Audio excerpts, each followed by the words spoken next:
MOBA titles have amassed a huge following from popular games League of Legends and Dota. This led to many different adaptations of the genre for multiple platforms. What was once a mobile MOBA title, Arena of Valor by Tencent Games has arrived to the Switch. I'm ready to see if this will be the next generation of competitive multiplayer on handheld devices.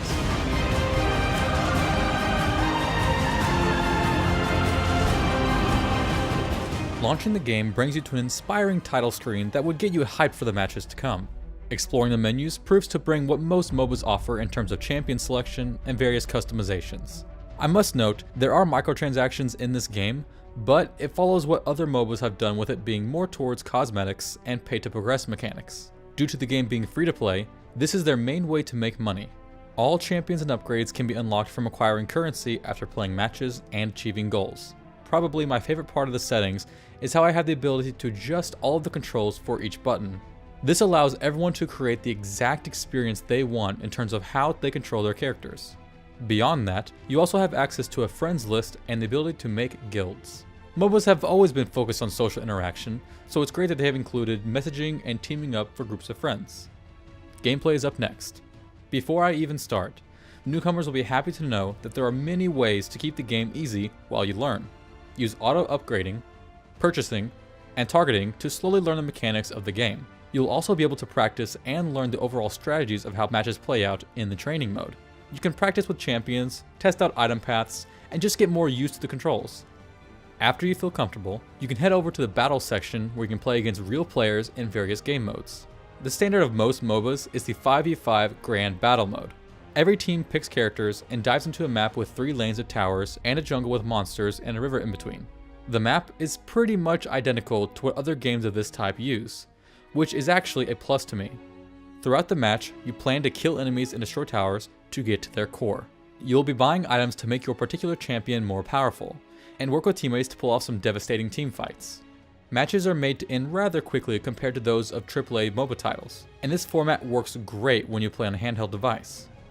After you win or lose, you see the total scoreboard and head to the next match. The other game modes may not be as popular, but it could be a nice refresher from the norm. 3v3, 5v5 in one lane, or even 1v1 can provide enjoyment for different people. Now, here is where I started seeing some glaring issues. Most MOBAs controlled by joysticks opt for the player to physically control the character and use abilities from their point of view. Arena of Valor is trying really hard to be similar to the main series MOBAs by keeping the camera in the sky and letting the players use attacks from a circle of range instead. While I absolutely applaud this effort and hope it can be further advanced in the future, it can seem a bit clunky at times. Targeting has to be done by HP or distance, or you can manually change priority to champions or non-player targets. It really feels nearly there, but I have to spend too much time worrying about which target I'm going to be attacking because of all these factors. There's a lot of strategy that can be lost due to the targeting mechanic. Pair it with the expected increase of ping in-game from playing on a handheld device, and it can be frustrating at times. That being said, I still believe that there can be some competitive gameplay at higher skill levels with people who master this.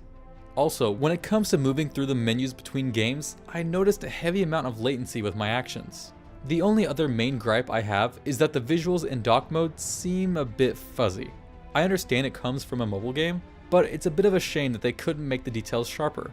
Other than that, the game looks pretty decent for a non-AAA arena game. What about audio? The sun shall vanquish darkness.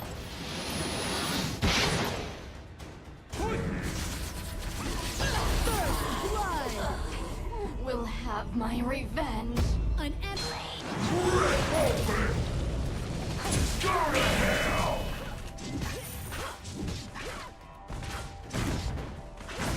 You have defeated an enemy. The music can be pretty inspiring at times, but it isn't going to be on your personal playlist anytime soon. I quite enjoy the well thought out scores provided by League of Legends, and plenty of those actually sit on my playlist. Sound effects are decent and provide just enough oomph to get you through enjoying the cries of your enemy's defeat. Overall, for a mobile port coming to the Switch, it's not bad. And of course, since we are playing on the Switch, how well does the handheld work? I would say pretty well. The controls have the same pros and cons as docked mode, except some will find a little bit more issue working their fingers and thumbs across the smaller Joy-Cons to pull off crazy maneuvers without dropping their device. Although, The visuals actually look a bit better on the smaller screen, and I had more fun in handheld. This is what Arena of Valor was optimized for, and it really shines. Since Arena of Valor is free, I want to position this more as a is it worth your time? Because of the free entry, I think everyone should download and give it a try to see if it's something you like.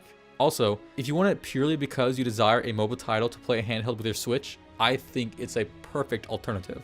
That being said, I think beyond the beginner level, you should opt for a more refined experience in the AAA arena games. I've spent thousands of hours playing other titles, and it's just a bit hard for me to dedicate any long length of time learning a system that is less refined.